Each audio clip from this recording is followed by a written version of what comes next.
Welcome back to another edition of the podcast. It feels like a very, very long time since me and Paul were joined here speaking about the Vanarama National League and giving our predictions. So, Paul, firstly, as it's felt like such a long time, have you been keeping? Yeah, I've been all right, Luke. Well, I say I've been all right. I had COVID last week, so... Oh, I thought that were gone now. Are people still getting No. It ripped through the family. I wasn't brilliant over the weekend. I didn't even get out to go and watch Wealdstone. I couldn't face it, which I must have felt unwell. So I was quite glad that you sort of gave us a week off last week because I wouldn't have been able to make it. So how are you doing anyway? Yeah, not too bad at all. I know last week for myself, just very tired. Started in sixth form now. And that's going okay at the moment, just getting into it. But of course, been to watch England play, which were good against Scotland. Come on, England. Managed to defeat the Scots. So, yeah, very happy about that. But remember to please check out our sponsors. There's a link in the description. Cards accept. You get 50% off your orders, no contracts or monthly fees. We'll have a quick look at what people have been saying. Also, please remember to like and subscribe to the channel. Lloyd's coming in and said, let's go. And then we've had Berry on the wing, who's obviously at Chesterfield. Remember to get your comments into the live chat. Wealdstone, of course, won, didn't they, against Ebbsfleet? They did, yeah. They won 2-1. Dominated the game, really, to be honest. I think they had 16 shots, 8 on target. Their goalkeeper certainly made a really good account of themselves. Typical dominant Wealdstone supporter sort of performance at home, kept the ball in really horrible conditions. I mean, it was horrible conditions across the country, wasn't it, for the players? So yeah. I think the only disappointing thing about that day, and I think we saw at the weekend, was some of the officiating. He played 17 minutes added time in the second half alone in 33-degree heat. He booked 13 players and sent 2 off.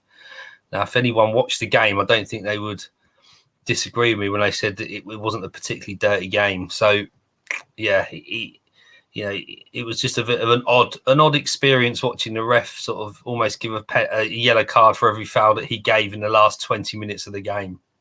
It wasn't Vanarama's best officiating that they've ever done at the weekend. Of course, Scunthorpe's game got called off in the 96th minute when Buxton were actually beating him. And I think that would have been the first time that Scunthorpe would have lost at home as well to Buxton, and it would have been a massive win for them. Of course, we also saw, of course, in the Halifax match, it's been rescinded now, but Luke Summerfield got hit by the ref, and of course, resulted in Luke Summerfield getting a red card. And the only explanation I can think of is that he said something back, retaliated. I don't know if you saw that, Paul. What were your thoughts on it? Oh, I thought it was utter nonsense. I mean, he's just instinctively reacted to a whack in the face by sort of almost giving one back, as if to say, what are you doing? And then realised it was a ref, and it looks like he's realised it's a ref, then tried to feign injury. But I think he probably just realised that actually what he got done, wherever he got poked in the eye, whatever it was, it hurt him. And this is where the common sense needs to come in. The referee needs to turn around and sort of apologise and take almost literally take it on the chin, have a laugh about it, and sort of move on. But to have that arrogance to then send him off as if the ref hadn't done anything, which was an accident. Clearly the referee's pointing for a corner or whether it was a goal kick, and Summerfield's run across his arm. But yeah, it just wasn't necessary. And hopefully, his match report reflected that. Hence why Luke Summerfield's now been allowed to play again. Yeah, and I know there's a thought as well, though, is the fact that, yes, of course, it's been rescinded now and he didn't have to serve that ban. But during that game, maybe some may say it spoilt the match. And because of a decision like that, it meant that Halifax couldn't go on to win the game. Of course, we were 1-0 down. We actually got back into the game with 10 men. And I do think it gave us the kick up the backside that I think we probably needed at that point to work a little harder maybe and be a bit more direct with our play. But no, I'd expect Marsden to come out and apologise, or at least someone on behalf of him come out and apologise, because for all we know, at the end of the season, we could have gone on to win that game with 11 men. And for all we know, at the end of the season, it could be those 2 points dropped, which is the reason why we might not get in the playoffs. Maybe might not even stay in the... Yeah. Yeah, I mean, I don't even know. What was the other game, Luke, where the goalkeepers picked the ball up outside? Nathan Ashmore, wasn't it? Yeah, I mean, and I know we've never really talked about the topic of officials, but I go to a lot of National League games like you do, and just the level of inconsistency in them is just incredible. If they're going to be bad for both sides, but it just doesn't seem to be that way. And I remember speaking with Ashley Charles, who plays in the centre midfield for Wealdstone, after a game one day last year at Yeovil, and the referee was a bit indifferent, and he just sort of said to me, he said, all we want is a bit of consistency, Paul. That's all we ask for. If a foul's given one way, give a foul the other way. And we see it so often, don't we? And I don't know whether you saw or managed to see the Under the Kosh podcast with Mark White recently. And he speaks an awful lot of sense when it comes to how officials are nowadays and the arrogance towards them, and players can't speak to them and they're taking the emotion out of the game. And it's kind of sad to see, because I appreciate players and managers are probably victims of this, are victims of it, but probably have caused their own problems in the past because of their behaviour. At the same time, there's got to be a balance here where there's a bit of passion, there's a bit of give and take, there's a bit of communication, and actually it makes for a better game. I want to know what's happening with that extra added time that they had, where every time the ball went out of play, they obviously added more time on, didn't they? Where they've changed it, and they've been a lot more strict on that to stop time wasting. For me personally, I was never in favour of that idea. I know other people have different opinions, but even if I'm not in favour of it, you clearly have to stick to it. It feels like in recent weeks, I know refs have actually said from the Vanarama, it should calm down now, but I don't understand why it was ever introduced if you're not going to be consistent with it. Oh, no, I agree. And I mean, I actually quite like the rule. I think it stops players cheating. We as fans get 90 minutes of football. We've seen a lot go on in those sort of adding time over, across the fixtures since we started this season. But you're right. Again, it's just all down to consistency, Luke. The referee on Saturday for Wealdstone put 12 minutes up on the board. So 12 minutes. That's an awful lot of extra time added on anyway. Okay, partly because he kept booking everybody, right? So yeah. But then he actually played 17 minutes. So he played an extra 5 minutes. So he almost played 50% more. So what is he was suggesting that within that 12-minute period, another 5 minutes was wasted. Now, if you watch that game, there isn't a chance in hell that there was 5 minutes wasted in that game for him to get 17 minutes. So he was the extreme on one end. Yet you might go to a Halifax game and they play 4 minutes, and you think, well, there's been 6 subs, there's been 3 bookings, there's been a penalty, there's been 3 goals that they've celebrated. Where have they got only 4 minutes from? So I think you're right, consistency across the board. And if it's going to be implemented, implement it properly, and don't go to those 2 extremes where it seems really too many or not enough. Yes, certainly. So we'll move on from the officiating side of things now. Of course, York City. We haven't actually, myself and you, I know I spoke to Joe a couple of last week about, and we did a bit of a monthly review on the season so far. And he gave his thoughts on Neil Ardley. We've actually seen him take charge of a game for York City now versus Boreham Wood. And I do have to say, from the highlights, I think I have seen some major improvements on that York City side, although they are still destined to get that first win of the season. Do you think that's quite a smart appointment for you? And do you think he'll benefit? It's probably the best appointment York could have had. Oh, I think it's a very, very good appointment, because there was talk of him going down to Eastleigh, wasn't there? So to get him to go back up north and manage there, he clearly sees the potential in the club. He sees the potential in the squad that he's going to inherit. And he is a very good National League manager. You saw what he did with the Solihull team. Now, Solihull probably haven't got the biggest budget in the world, don't have the biggest fan base, their grounds out of town, except they had to go up against a lot really at Solihull to get where they got. And he proved consistently, I think, the back end of last year, and clearly this pre-season wasn't how he wanted it to finish. But I think they've done very, very well. Now, the big challenge will be, and I think Matt Ugler on Twitter sort of bit a little bit when someone suggested that should they let who's going to pick the team.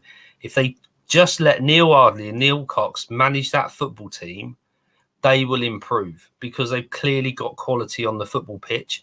They just need to decide what their best 11 is, decide what their formation is, and then once they start picking up points, I think they'll be okay. But it just depends how much this owner can sort of get involved and what Neil Ardley's allowed to do. But we will see.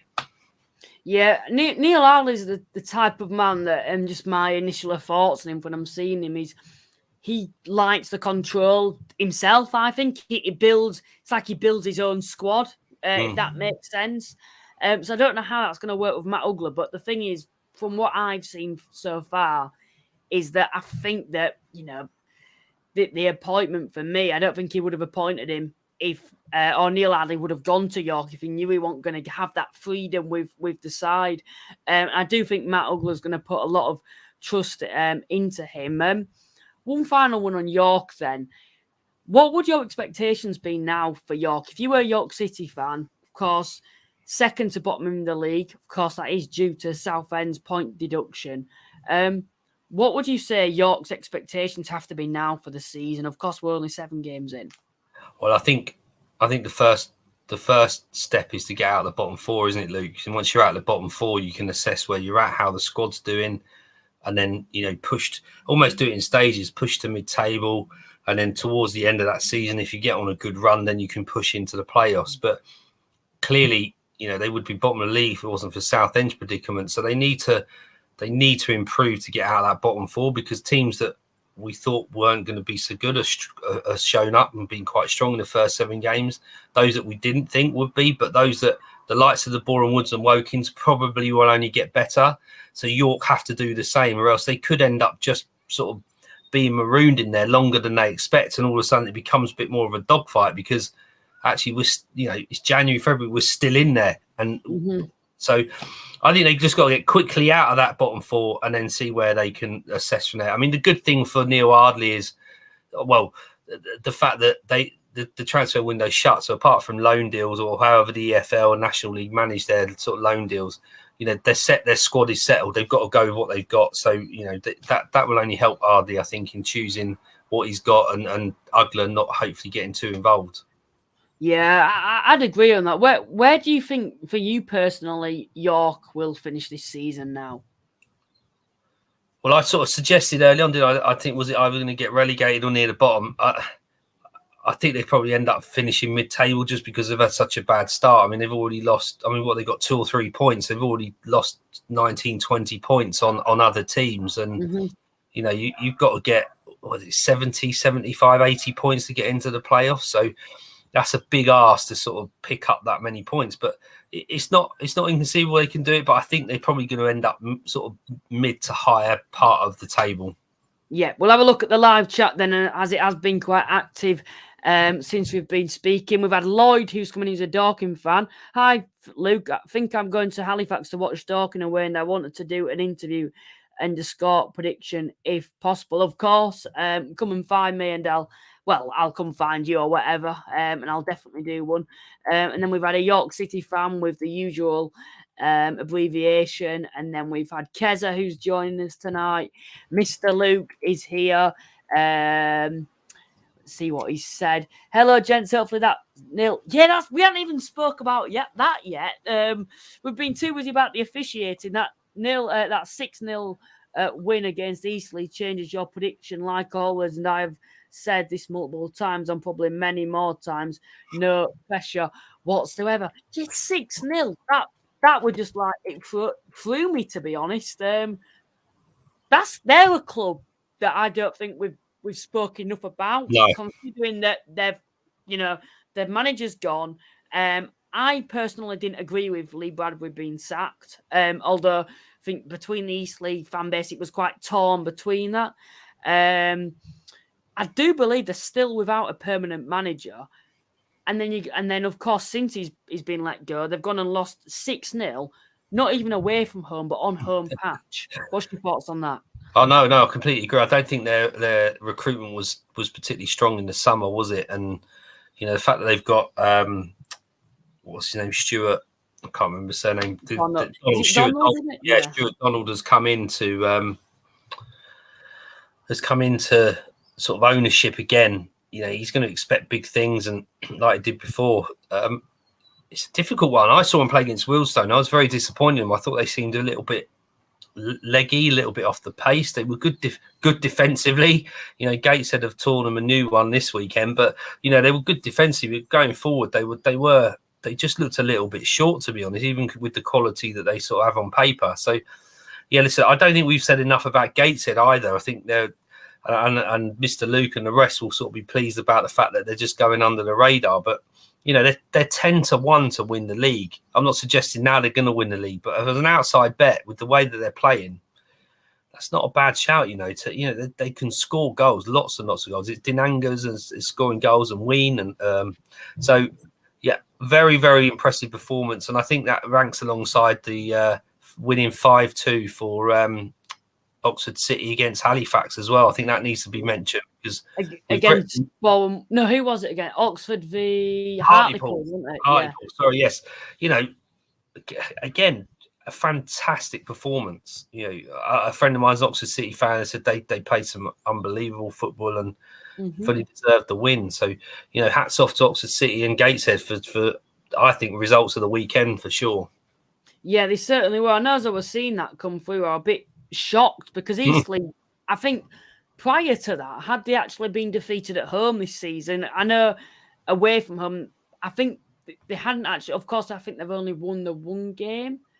Against Aldershot, yeah, and then the rest of the game, they've either been draws or defeats. For Eastleigh, though, I actually disagree when you said it was poor recruitment in the summer. I think the money that they've spent, I'd be saying Eastleigh fans will be demanding to be in and around the playoffs. And I have to say, from the start that I've seen so far, I don't think that they've got the capabilities of doing that. It's like they don't play as a team. They don't know their best 11. And they're not, I am shocked that they haven't actually appointed a manager yet. That must have major concerns because you've let a manager go who I don't think there was any significant rush to let him go. You'd like to think that they're going to have a manager lined up straight after him, and they haven't. And now Neil Ardley's gone to York.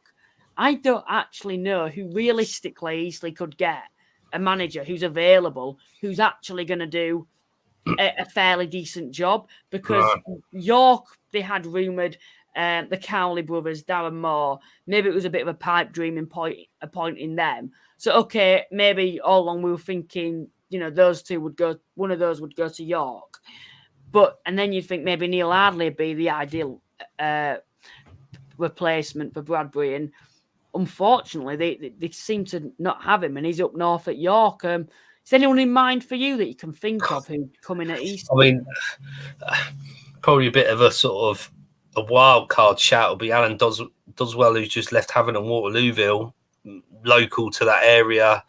Good National League experience, not necessarily at the top end with National League, but he did very well with Havant and Waterlooville in the COVID season when Wealdstone got up and they were chasing the tails of the Stones, and some say they might have caught them if we were allowed to finish the season. So could someone like him possibly? There's not that many managers around, unless of course they go down the route of someone like Oldham did, where they get David Unsworth out of an academy. Yeah. But who knows? Kevin Betsy got bombed out from Crawley. Seems to be a good coach, and he's not. I think he was working at Wigan with Colo Touré very briefly when Touré got sacked. So, but yeah, firm favourites, real stellar names. I have no idea, Luke, if I'm honest. I'm going to have a look at who the favourites are to be the next Eastleigh manager, because I haven't actually even looked at that. But yeah, we'll move on and see what people have been saying. Harsh on Buxton, that, yeah, it certainly was. We've had Chris, who's a Wrexham fan, and he said, Luke Halifax looked good in the top 7.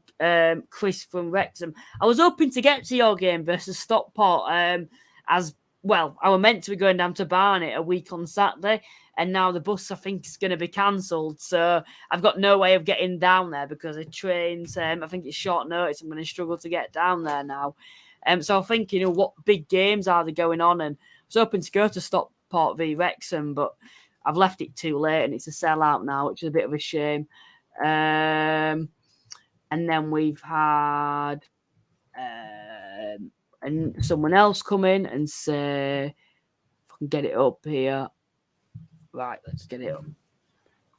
The Bournemouth keeper had balling it outside the box was ridiculous, not even a yellow. To be fair, I believe they were the rugby lines, wasn't they? And that's what he thought. He thought he was in his own box because he saw the rugby lines. So that's why he didn't have a booking or a red card, which, to be fair, is a fault of York City. If there was anyone to blame, it'd probably be York City for having that. Of course, there's a common sense of knowing where you are on the field.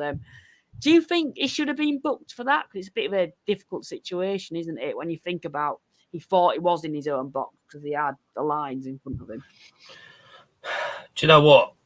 Irrespective if he thought he was in his box or not, he's not in his box. So, I mean, I haven't seen the incident myself. I heard about it. I haven't actually seen the incident. But, I would like to think if you looked at it, went, well, he knows where the rest of his box is. He knows where his 6-yard line is. He knows where the penalty spot is. Tough shit if you that only he's going to know whether that's an excuse or whether that was genuine.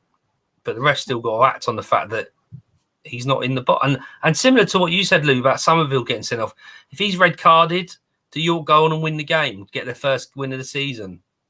So it and could that be the difference between them being relegated, getting in the promotion playoffs, because the referee again has made an error? And it's a professional league. As much as we say there's non-league, it's a non-league. It's a professional league, and the officiating's just got to be better across the board. The thing is, though, if Nathan Ashmore would have not handball, it wasn't like he was under pressure and he could have let a goal in if he had actually kicked it. If he'd actually kicked it. So he could have kicked the football, but he didn't know. It wasn't like York were going to go on to definitely score if he hadn't handled it. And I do blame York for that, having those rugby lines there, to be fair, if anything. So I'd probably disagree with you on that. Of course, yeah, definitely a free kick. Be good to see what other people have been saying on that. We've had Tom, who's come in and said, I'm really sorry I have to bring this up, but thoughts on the game between Scunthorpe and Buxton? We've just recently spoke about that. And then we've had Kieran, who's come in. If it comes up, I think I'm not even sure what that is. ATAW might be up the. Nah, I don't think it is actually. Any ideas, Paul? Who that might be? No, we've got any ideas. And then we've got. I can imagine Mark spinning off on a different tangent if his team had got those decisions. Ryan's come in and said, we love Scunthorpe. We did good to see Scunthorpe fans there sticking around. And then we've said hello, lads, from John Joe, who's a Chesterfield fan. And then we've had, I believe this is a Southend fan. Completely agree with Paul there. And then we've had, the one thing I want to see is flag going straight up if someone's offside rather than waiting for a player to touch the ball. Yeah, the only thing that, though, is if you're not interfering, you can leave it and it not being interfering with play. I'm not sure on that, to be fair. And then we've had Chris, who's come in and said, hello, Luke. I know that you went to the England game up in Scotland the other way. Glad you got to witness a win. Always good to register a victory over them. Always will be in England's shadow. Yeah, they certainly will be. And then we've had Callum, who's come in, and he said the problem with Ardley is that there is a reason why teams have got rid of him, because he hasn't been able to get teams over the line. Yeah, I think at the moment, though, York are just looking for stability, aren't they? And I do think there's a project there and potential for him with that York side. And then we've had Evening All from a Bromley fan. A lot that recently come. Miliali is good. Is too good to be playing in the National League. On his day, yes, consistently wise, like the majority of players in this division. No, he's probably not good enough to get that move in the EFL. Maybe after this season, I'd agree with you. We'll have a look if there's any final messages from some new people. John has come in and said, so slow. Neil Alley is the right man for the job. He will need to sort out the defence, but he will do it. He will do it. Yeah, I believe that's a Notts fan as well. And I think we can actually leave it. Yeah, we can leave it there. And I do believe we're probably at about time to get on with the predictions. I know a few people have been saying Dorking were robbed. Yes, let's get on with the predictions then. So, scores on the doors. The gap is... That won't go off the screen. The scores on the doors. The gap is actually closing in. Oh, come on. Again. Oh, big. We've actually both had good game weeks, if it actually shows. Yeah, it's on there. Yeah, there we go. So you had a +12 and I had a +10. Your best game week, my second best game week. Happy with that? This isn't last weekend's. This was the weekends before because weren't able to do it last Saturday. No, I was too unwell. I was lying in my sick bed, Luke. So I apologise that we didn't do last week. But yeah, no, I remember sort of totting them up and messaging you and thinking, bloody hell, I've done all right here. And I knew I'd closed the gap, but I didn't realise that you'd done quite so well with 10. But no, I mean, we're going to get weeks where hopefully we're going to get some more right than wrong or closer than wrong. So we'll see how we get on this week and whether we can keep it up. But yeah, 5 points is good. That gap is closing, so I'm happy with that. Yeah, it certainly is, to be fair. You should have backed Halifax. I said 1-0. That was probably it is the reason that I've managed to keep that gap, is because I backed Halifax to win against Rochdale. But yeah, I'm happy to still be in the lead, but it's getting a bit tight now, to be fair. I think about 2 weeks ago there was about a 9-10 point difference and this early on in the season to close it by 4 or 5 points, when I personally don't think I've actually done that bad yet. There will be a time where it does start going difficult, being difficult for me. I'm a little nervous, to be fair. That's certainly is getting tight. So we'll move on to the predictions now. Let's have a look at the table then. Barnet, of course, are still top of the National League. This is what I'm saying, though. Because Oldham, and I'm not saying they're not going to come good, but I don't think they're going to be good enough this season to get promoted, to be honest, even if they did somehow turn it around. There's definitely a massive gap for a new side to get promoted, if you think about it there, and sides that are below. Like, could you see, and from what you've seen so far of sides, I still think Chesterfield are going to go on to win the league. Do you see any of the likes of Barnet, Solihull's, Gatesheads, or even Hartlepool's, maybe even Halifax, being one of those sides that could get back into the Football League this season? Is there any side there for you that think could? I think, yeah, without doubt. I mean, we when we spoke on our predictions, I sort of looked at Halifax and Hartlepool and thought, they've been in the league not so many years ago and went back into the EFL, hasn't worked out. So they respect the league and they're going to know what it takes to win the league. Whereas the likes of Scunthorpe, who come down, and who else came down from Rochdale? They find that a little bit more difficult. Barnet, I was super impressed with last year. I thought they were the most improved team in the league, and Dean Brennan's carried on with that same ilk. He's spent his money wisely. He's probably got a very strong budget there, and he's used it very, very well. And they're a strong team, high on confidence. I think that's what it is. Barnet are winning a lot of games. I think Chesterfield are having to sort of battle through games at the moment, whereas Barnet are sort of winning games. So there's a bit of a difference there. I think Solihull Moors have been massively consistent, and Halifax being fifth, Luke. I've always said the problem with Halifax was that their inconsistency let them down. They're a bigger club. They should be where they're probably sat at the moment.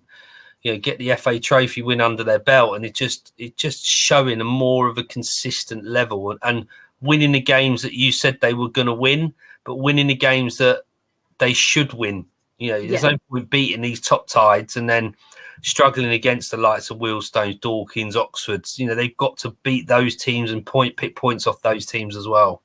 Yeah, well, we're becoming a very hard side to beat. Even Southend at home, for about 60 minutes, we were awful. And then something just clicked and we went down to 10 men and we managed to get back in the game. So we're still unbeaten at home. But yeah, it's just, like I said, we're just missing something in the final third. And I do hope I'm not repeating myself for the whole season and we find a solution for that. Of course, we've got a lad called Hottie who's injured, who we haven't seen yet and looked good in pre-season, and he's that attacking midfielder that we're hopefully crying out for. But I'm thinking Hartlepool, me. Like you, like I said, they've been here, they've done it, they're grinding out results week in, week out. They've got a lot going forward. Just well set up, but the problem that I may have with them now is the fact that they've had, of course, Mancini injured, who was a big part of, creating those goals for Disarue going forward, but also Dodds at the back. That's a big centre half who's of course going to be out injured, and they're both out injured for the majority of the season. So maybe it opens a gap for the likes of Barnet, who are a side that I personally don't feel many people are giving much respect to at the moment, because the joint's hot with Chesterfield. They've had some very, very good results. I think they were a better side than what they were last season. They've kept the core of the squad together, but they've also added to that in depth, haven't they? Oh yeah, without a doubt. And getting the likes of Zach Brunt in, he's trimmed his squad that little bit, and he's added quality. So I think when we spoke to one of the group we know, Trevor, who's a Barnet fan, he sort of suggested last season their first 11 was good and a couple of their subs, but actually the rest of the squad were a little bit weak, so that he's actually strengthened, so the squad is good. So he's able to sort of change it around a little bit, and it doesn't seem to affect their performances. So fair play to them. They're doing well. Yeah, Alex is coming in and said, surely Kiddy will start scoring soon. I heard we've created. To be fair to them, they are creating the chances, but this is what I thought Kidderminster's problem would be at the start of the season, is going forward. They haven't added enough in the summer for them to start scoring goals, and it's why I do think they're going to struggle this season still, unless they find a solution for going forward. But, relying on the likes of Hemmings, who's in his 30s now, who didn't even get into double digits in the league below, and then bringing in someone like Jerry McDonough, for me, that's not a good enough strike force for the National League. And then we've had, I think that's more or less it. So, we've had, how big of news Alfie Rutherford coming back for Dorking? Yeah, he's going to be back as well. I remember that horrific injury. The problem that Dorking might have with him is you're not going to come. Will you come back the same player when you've had such a significant injury? What's your thoughts on that, Paul? Well, I'm sure they'll sort of bed him in, and slowly bring him back. But only time will tell. Bad injuries sometimes does affect the pace of a player, probably more than anything. But and hopefully Dorking give him that time to get up to speed with the National League, rather than just chuck him straight in and bring him in and out. So, I'm pretty sure that they're going to be sensible with him. He's an asset to them. He's, in that podcast when Mark White was talking about the fact that he likes the nucleus of the teams that have come up through the leagues, and Alfie Rutherford's one of those, so he understands the club. So they're going to want to keep him and utilise him properly. So, it's nice to see him back and being able to play at the National League level again, having helped them get there. And hopefully Dorking will sort of be sensible with his progression back in. Yeah, certainly. I'm just about to open a poll to say who everyone thinks that second club will be, because some may say we're being a bit naive to just say Chesterfield are going to win the league, but for me, I can't see any other club doing it. We're going to move on then to the actual predictions now. Let's quickly have a look then. by round. Dear me.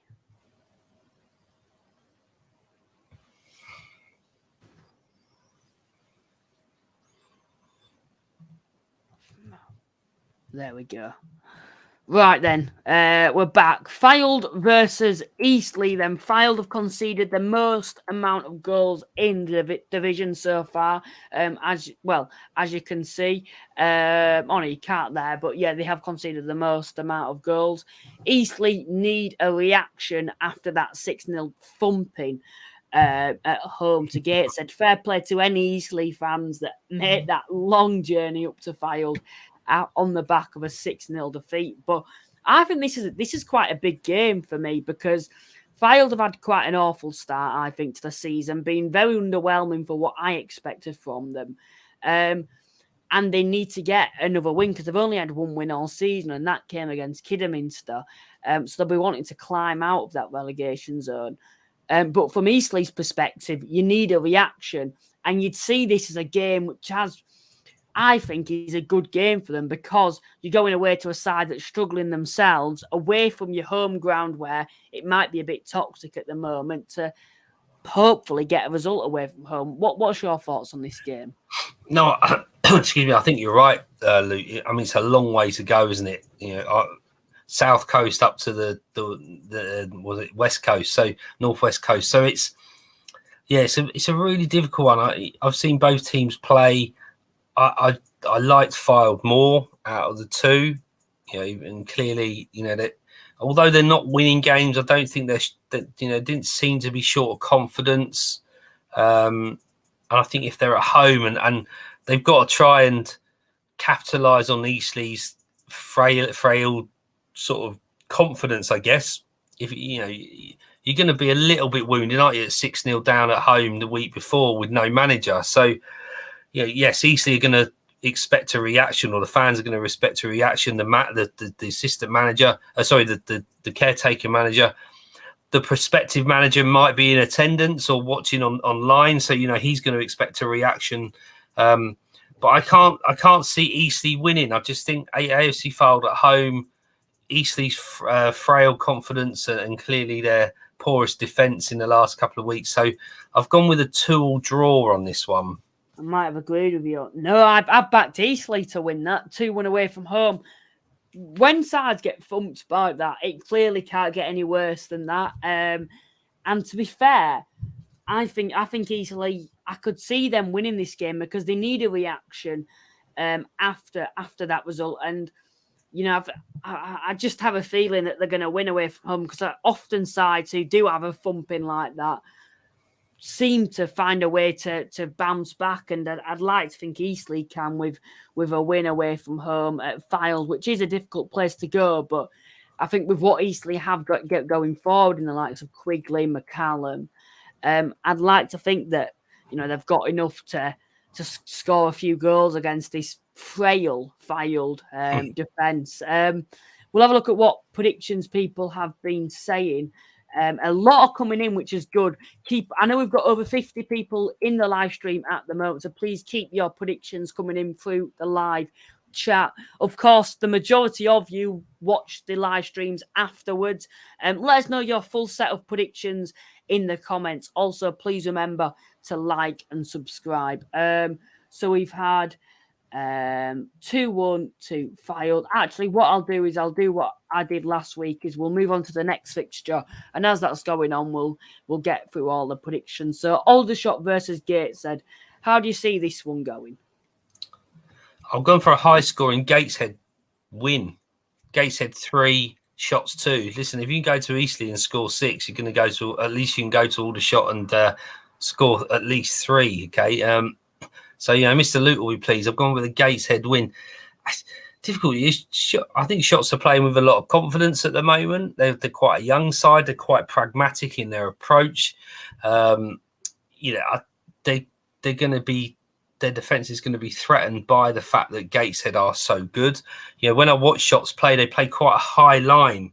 And even Wealdstone, who play a possession-based sort of game were able to exploit a couple of times the ball in over the top. So, if Gateshead, again, who are possession-based, sort of look at that, they can get in behind all the shots back line, and they're going to, but clearly they're taking their chances this season with the amount of goals they're scoring. So, but on the same end, Aldershot were very, very good and very patient at picking off. When I saw them play Wealdstone, they picked off Wealdstone at the times where Wealdstone were sort of trying to play forward a little bit. So I've gone with Aldershot 2, Gateshead 3, and I think Gateshead's good start to the season will continue.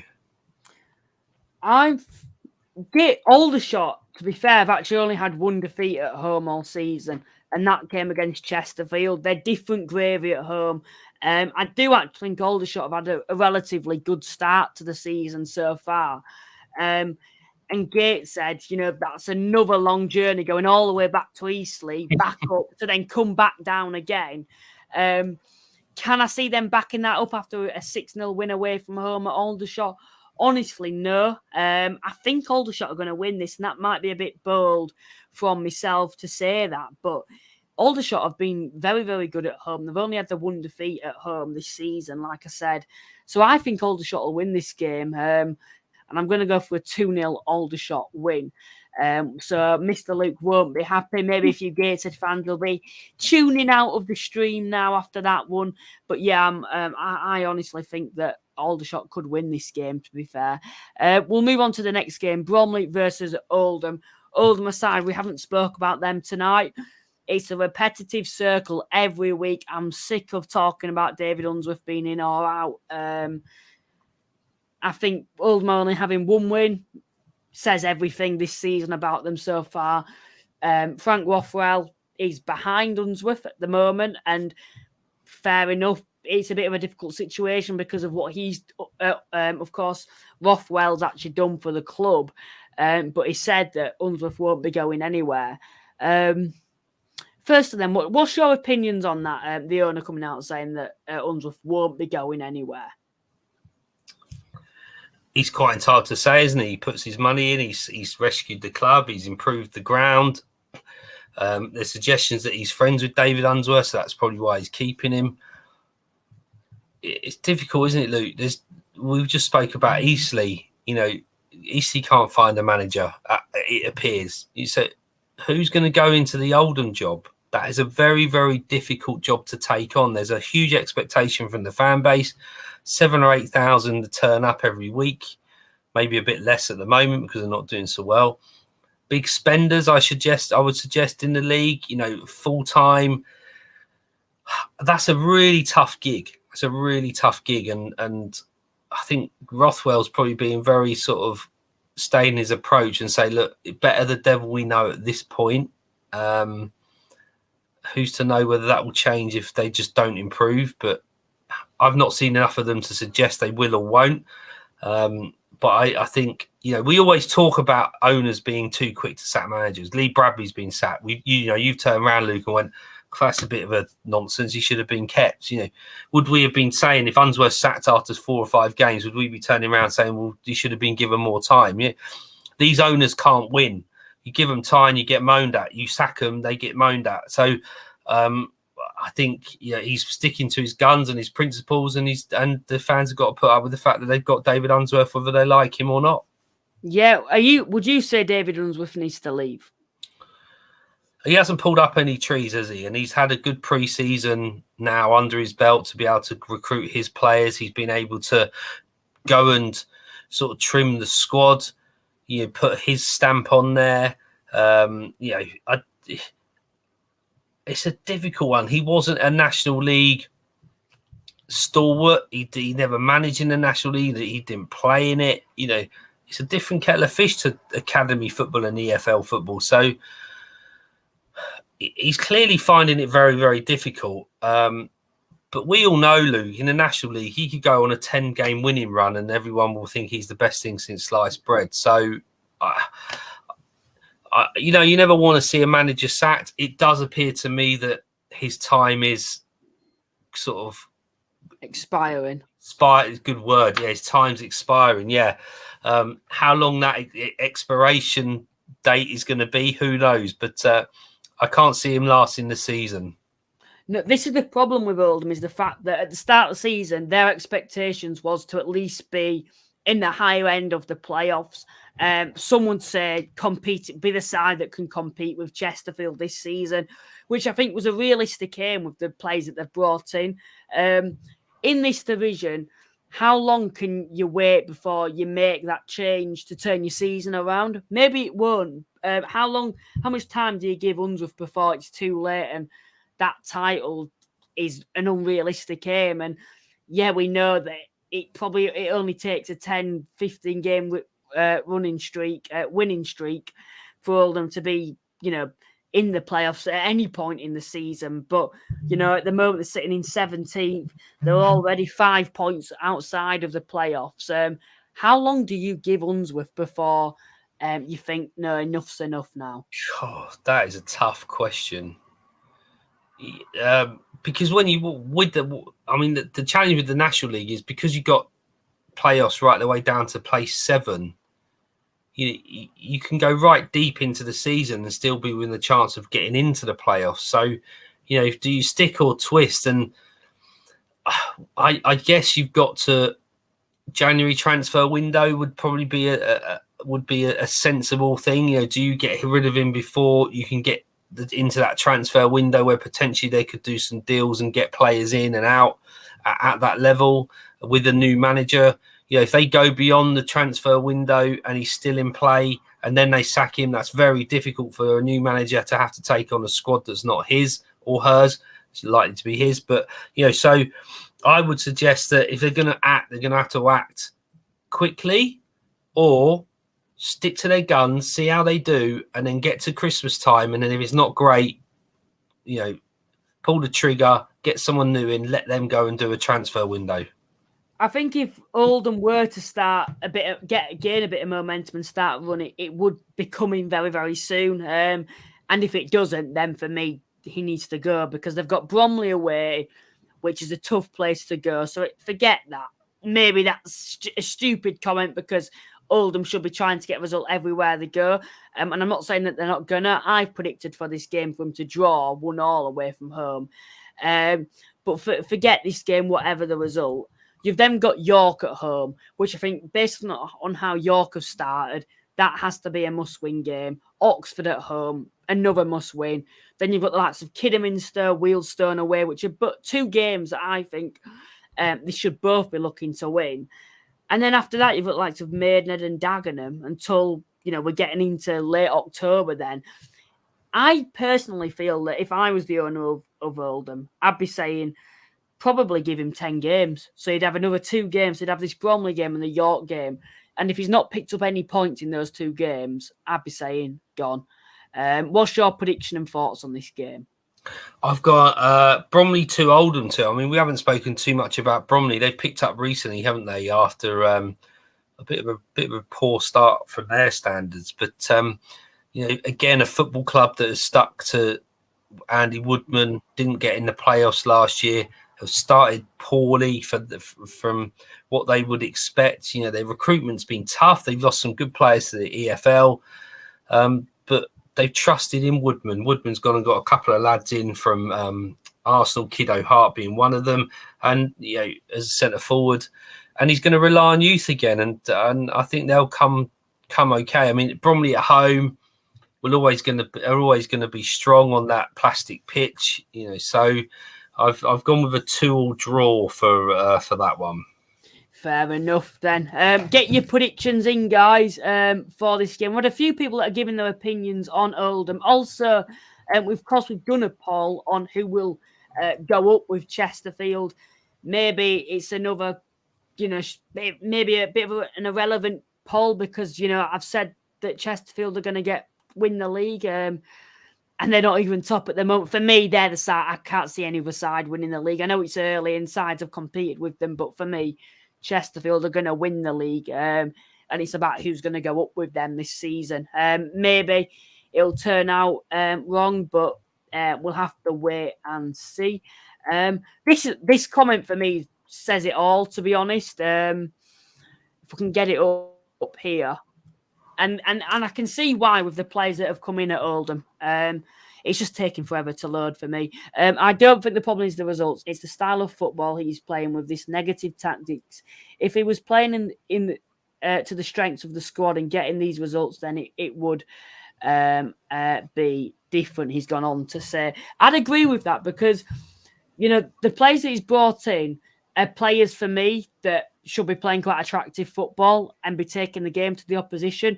They're not keeping that much of the ball. They're not playing attractive football. But even if they weren't playing attractive football and they were getting results, then fair enough. But the problem is then they're not getting those results. And if you're not playing football that's not easy on the eye, and you're being so stubborn with your approach to every single game, and then still not getting results, then for me, I think there's only one thing for it, and that's to bring in another manager, who Oldham fans can appreciate. I don't know what your thoughts are on that, Paul. No, I think you make a valid point. So does Joe. Yeah, everyone's happy with their team if they win. They don't tend to say too much around how they play.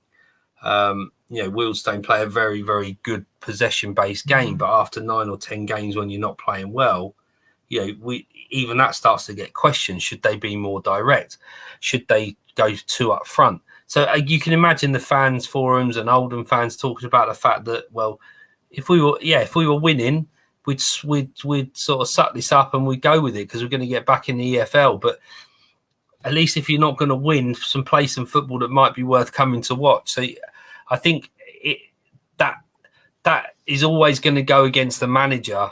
It's acceptable when you're winning. If you start losing or not winning games, you're picking draws up in that style of football, then fans are likely to get disgruntled, and that appears to what was happening at Oldham. Yes, certainly. Someone actually said, do we think that there'll be 100 points tally will be broken this season? For me, no. And then we've also had how many points will you need for the playoffs? I think it'll be very low this season because it's such an open league. Paul, would you agree? Do you think it's very open? I know you've said about 75, 80 points. Yeah, the average, isn't it? Yeah, I think so. It's a very, like you said, a very open league. There's only 3 points, 4 points between the top 4. So every team seems to have the ability to beat other teams, or at least run them close and pick points off them. So, yeah, it's a much more open league than it was previously. Some teams at the moment, 7 games in, aren't quite as strong on the points board as we would imagine they might be, but they're put strong on paper, whereas the likes of Oxford City, who aren't as strong on paper, are really putting up a good fight and picking up some wins and draws. So, yeah, it's a very, very open league, and I think more teams can beat each other maybe than maybe last season, in fact. Yes, certainly. We've had... someone said attractive football. Which midfielders at Oldham are capable of that? Probably the majority of them. Gardner, Tolley, Lundstrom, all on the top of my head. There's probably a few more as well. The one was what do they call him? Ward as well. He's come into the side from Gateshead too. And then we've had we'll have. This is the final question, and we'll come back to him at the end. So what do you think about Ollie Crankshaw injured for 9 months after 2 games? Yeah, I think upsetting because it's been very regular, isn't it? A lot of players who were actually big players for the squads, Effingham, Mancini, Crankshaw, are all out injured now for the majority of the season. Maybe not any Effingham, actually. I'm not sure on him at the moment. But do you think that is a major loss for Oldham, or do you think they can cope? Because they've signed him, but prior to them signing him, they were actually doing very well, weren't they, already? And he added that bit more depth. But now injured. I mean, maybe we could talk about Oldham coming up. They're playing Wealdstone, so we talk about that game. But, yeah, of course. I mean, they're playing Wealdstone at home away on Saturday, and I think losing Crankshaw in isolation is a really bad thing to happen. It's a big signing coming back into the National League from the EFL. He proved himself in the National League last couple of seasons. I think he's a very, very good attacking wide player. To lose him after 2 games and probably put him on a nice contract is going to be disappointing for them, both on and off the field. The problem you've got though, Luke, is Ollie Crankshaw is one of several that Altrincham are struggling with. James Jones at the back is unlikely to play. Reagan Linney, who's their top scorer and a real threat up top, is unlikely to play. And there's a couple of others that are sort of touch and go. So, that they're ravaged a little bit in this early part of the season with some injuries. And although they have gone full time and although they have got investment, they're still not the biggest club to be able to cope with the fact that they've lost this such quality. So, clearly it's affecting their results. They're not being as consistent as we thought they would be. Still play very, very nice football. But listen, if you're going to lose any of you've essentially lost a centre-back, a midfielder and a centre-forward from your first 11. That's going to affect any team. It doesn't matter who they are. Yeah, it certainly will. We'll move on then to Ebbsfleet versus Chesterfield. Of course, Ebbsfleet were defeated by Wealdstone, but they're back on home turf now against a very strong Chesterfield side. But this is going to be one of the more difficult places, I think, for Chesterfield to go this season. I've actually gone for a 2-2 draw. How do you see it going? I've gone for Ebbsfleet 0, Chesterfield 3. Oh, that's a massive statement. Yeah, I mean, having seen Ebbsfleet last Saturday, they were, like I said, they gave up 16 shots against Wealdstone, who have been shot shy in the last few weeks. 8 of them were on target. Their goalkeeper was the man of the match. Definitely was their difference. They admittedly, Ebbsfleet were missing Dominic Polian on Saturday due to international call-ups, so he's going to be back in the fold. They had a young lad up top who they signed from Bognor Regis Town, and he just looked a little bit out of his depth, if I'm honest, Luke. So I'm sure Polian will come straight back in, and he'll be more potent up top, but he's still got to deal with that Chesterfield back four. So I think they're just going to be too strong for them. I think they'll overrun Ebbsfleet in midfield and they'll win 3-0. Big statement, that, to be fair. I've actually been very impressed with the Ebbsfleet so far this season. They're a team that I'm keeping my eye on, to be fair. And I do think it's going to be a difficult game for Chesterfield, that one. I mean, the other thing to consider, Luke, Ebbsfleet are going to have their centre-back, Chris Solly, their captain, suspended. He was sent off against Wealdstone. Mm-hmm. So, the fact that they haven't got Chris Solly, he's got good EFL and National League experience in that back four against the likes of Will Griggs, it's going to be a tough ask. I could see, the thing is, though, you've got the likes of Polian going forward, and he always scores. He's been scoring for fun, hasn't he, recently? So if you've got him going forward, I'd expect Ebbsfleet to be scoring. So yeah, I'm going for a 2-2 draw for that one. And then we've had Ebbsfleet always bounce back after a defeat. Yeah. It's an awful place to go. Long trip, I think it will be a draw. Will be a decent point. Yeah, I know we had another Chesterfield fan who said that they'd take a point down there. We'll move on to the next game. Halifax v Dorking. I think you'd like to think this would be a Halifax win based on how Halifax has started the season compared to where Dorking are in the table. But it's one of those massive banana skins, I think, because we started the season well, I think, but at home, we've only had the one win at home. We haven't been defeated at home, which does mean that we are due to get a defeat at some point. But I'd like to think we're going to win this game. But Dorking are the type of side that would come to Halifax and get a result. How do you see this one going? Well, you'll be pleased to know, Luke, that if you are due a loss, I don't think it's going to come on Saturday. Thank you, Paul. For once he's backed us.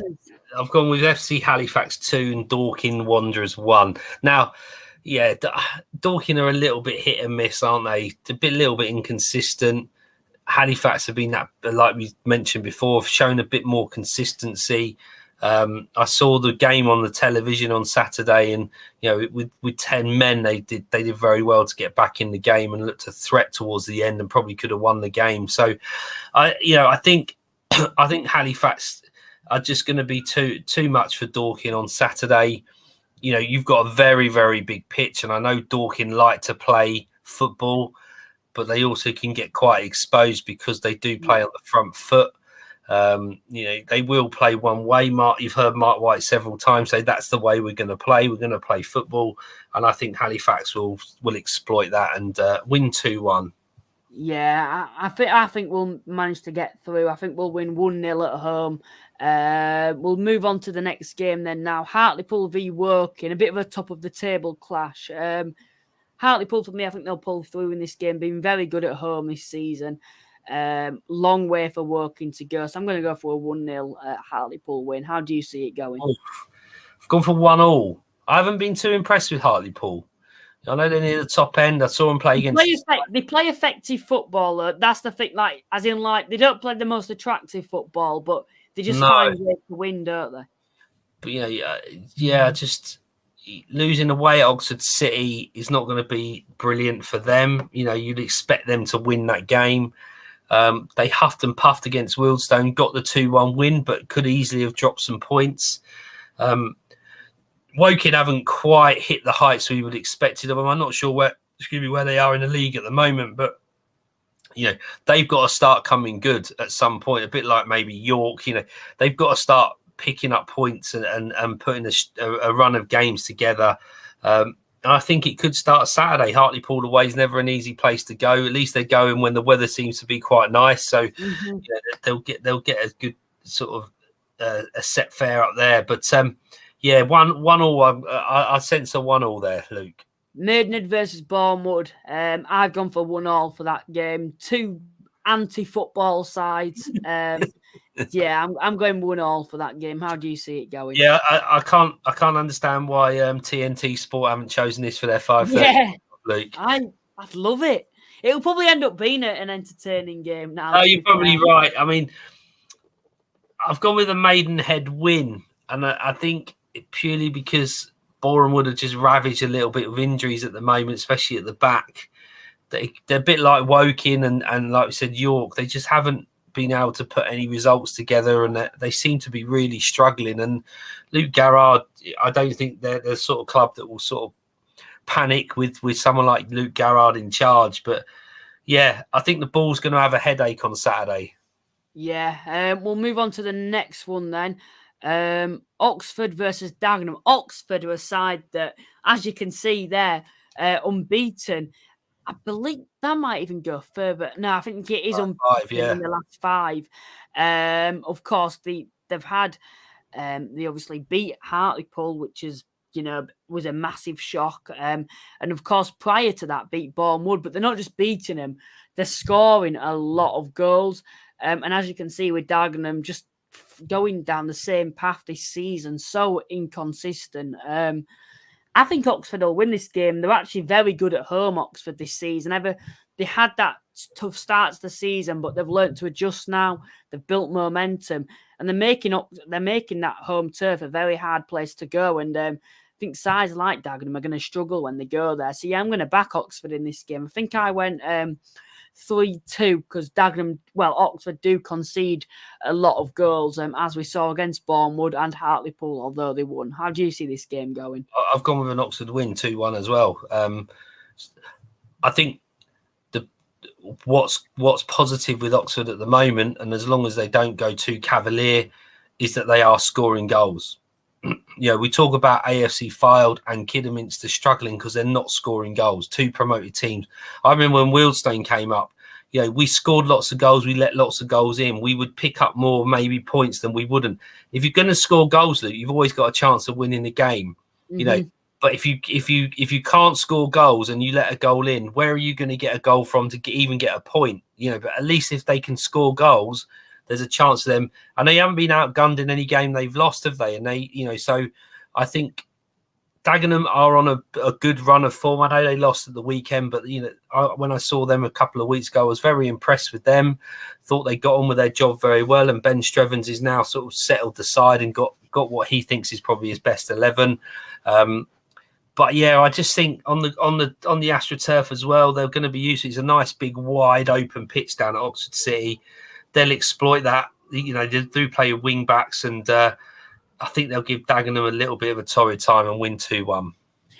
We've had someone going. Oxford looked a better team than Daggers in their recent games against Chesterfield. I don't think you can underestimate how much difference that plastic pitch make.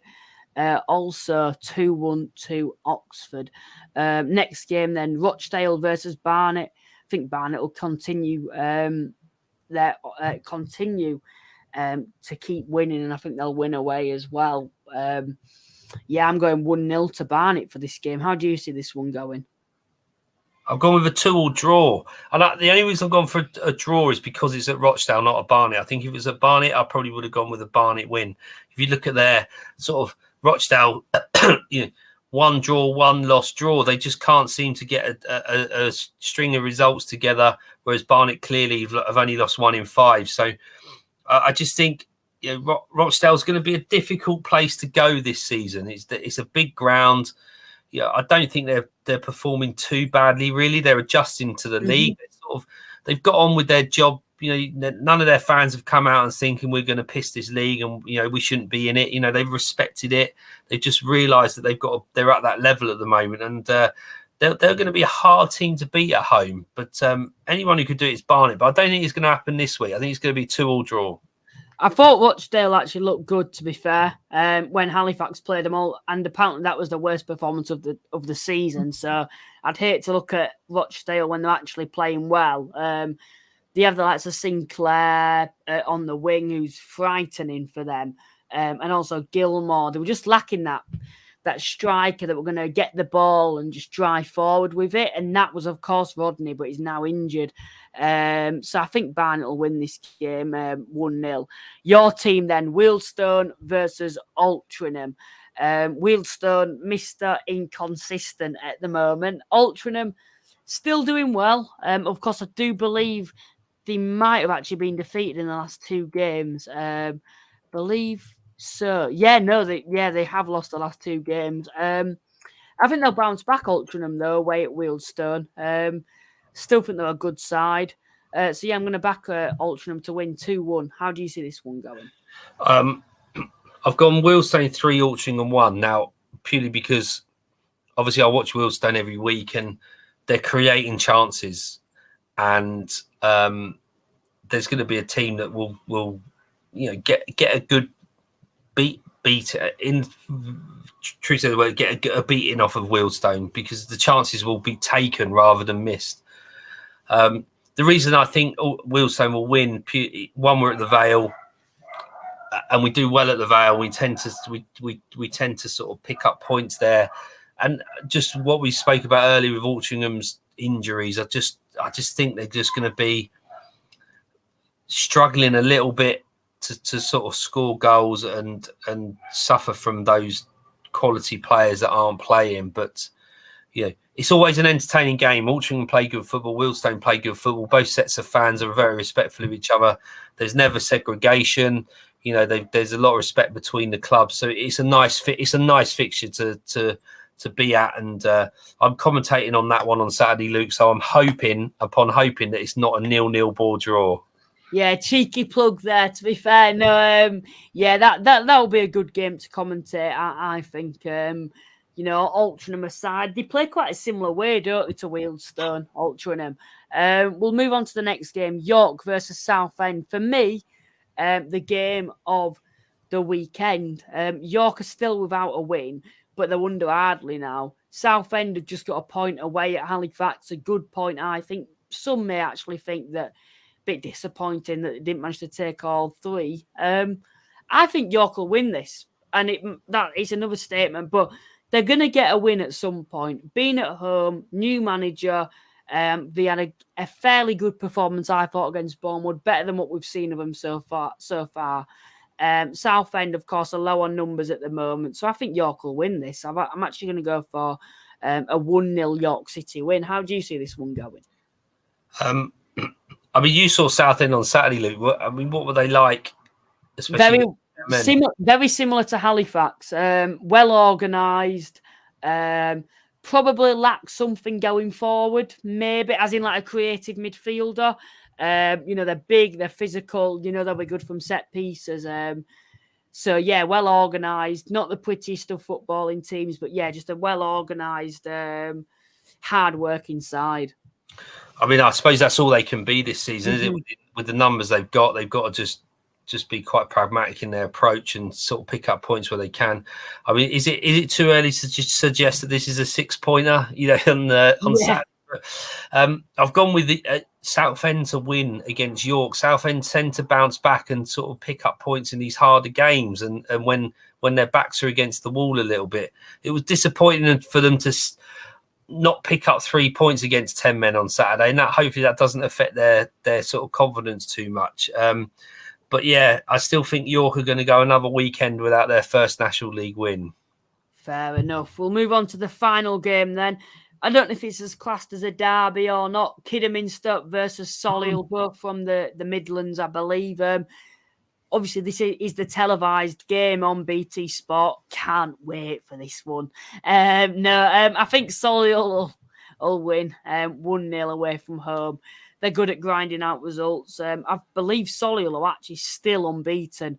In Kidderminster, not that I think they're a poor side, but like I said, just not good enough going forward. How do you see this one going? I think Kidderminster are going to lose. Solihull will win 2-0. I mean, I will watch the game with interest because it's both these teams I've not watched or seen this season, and I have to put my hands up. I was one of those that thought Solihull would really struggle. I know there's a long way to go, and recently they've drawn a couple rather than win a couple, but they're still unbeaten and they're hanging in there at the top end of the table. And fair play to Andy Wing and in his sort of team to get a squad together. I think they're just going to be too strong for Kiddie, and they'll win 2-0. But yeah, I will watch the game because it'd be quite nice to be able to see teams that we haven't seen yet and talk about them and understand some of their players and formations for when we sort of speak about in the next few weeks, Luke. Yeah, it certainly will. I believe that wraps up the predictions then. Please remember to like and subscribe to the podcast, and of course liking, as I've been made aware, as I'm learning more on YouTube, it gets it out to more people out there. It gets of course more people can find out about the channel. It gets recommended more easily, and of course subscribing just builds the community. What we've already got as well, because at the moment it's going very well on YouTube. I'm thinking about covering more than the National League, but at the moment the support, to be honest, there's no need for me to do that. Get your final few comments in. We'll have a quick look at the poll, see what people have been saying. Let's have a quick look then. So the final results of the poll, who's getting promoted with Chesterfield. Of course, Chesterfield may not get promoted. We've had 16% have said Hartlepool, 11% have said Gateshead, 30% have said other, and 43% have said that Barnet are going to get promoted with Chesterfield this season. Of course, Chesterfield may not get promoted. We've also had a few final comments that have come in then. We've had nice one, lads. Cheers, Lee. And then we've also had Kiddie winning Saturday, boys. That's from a Kidderminster fan. And then we've had FA Cup for us this week, and so thankfully a break from the league. The FA Cup started for you guys. That'll be a good one for you. It's where you get to go to all the proper traditional non-league grounds, isn't it? From the ninth tier. I do enjoy that weekend when it does come around for us guys. Paul, like always, thank you very much for joining me. No problem, Luke. Thanks for having me on. No, it's a pleasure as always to be speaking to you to talk about the National League, and let's just hope I can keep that, create a bit more of a gap between us, because I don't want to start getting shaky and starting to think that I have to wear that dreaded Rochdale shirt at the end of the season. But no, Paul, thank you very much for joining me. Thank you to everyone that's tuned in, and we will see you next time. Bye for now.